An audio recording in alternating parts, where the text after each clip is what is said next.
Hi, it's Michelle Bursell, psychotherapist and creator of the Feel Process.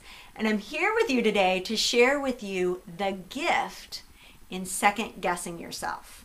Now, I know this sounds very strange because it's like sometimes torture when we second guess ourselves because it feels like we are just feel so raw and exposed and we just do not trust ourselves. And that's the whole point. That's where our ego is taking us. It's saying, you can't trust you. But you got to remember that the ego's job is to keep you safe, to keep you in your comfort zone, to keep you operating how you always operate, because that's what's safety to your ego. But the point is that it's not going to make you feel fulfilled.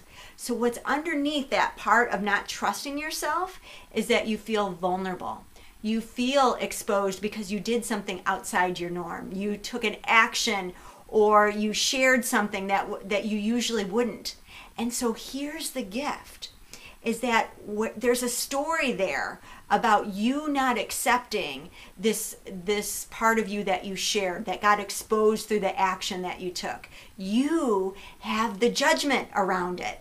And what you're doing in that moment that you're second guessing yourself is that you're looking to the external for validation about this part of yourself, and you're not getting it. And you're saying, oh crap, how could I have shared this part of me?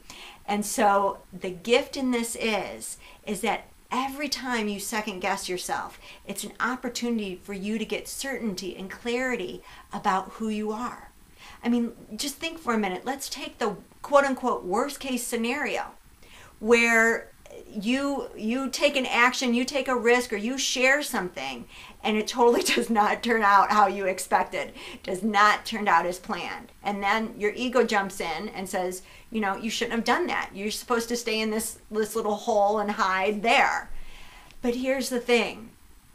You took a risk. And when you take a risk for you, that's when you get clarity and certainty about who you are, what your needs are, what you really want.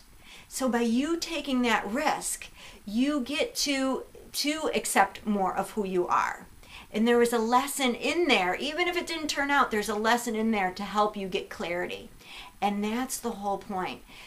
The vulnerability piece to this and the self-trust piece is so important, because when you accept this part of you that you're judging, and when you get clarity about who you are, this is how you gain certainty in yourself. And as I shared before, when you gain certainty in who you are, you develop greater self-esteem. And that's when you're going to have joy and fulfillment, because you can be your authentic self.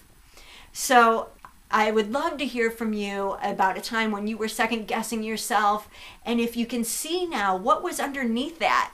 And are you able to now, if you weren't able to before, previously, to really honor yourself for taking a risk, for seeing how you were putting yourself out there in a new way, and to, rather than judge that, to encourage yourself to bring acceptance to that part of you and celebrate that part of you, because that's what this is all about, and that's what awaits us when we use our second guessing as a gift.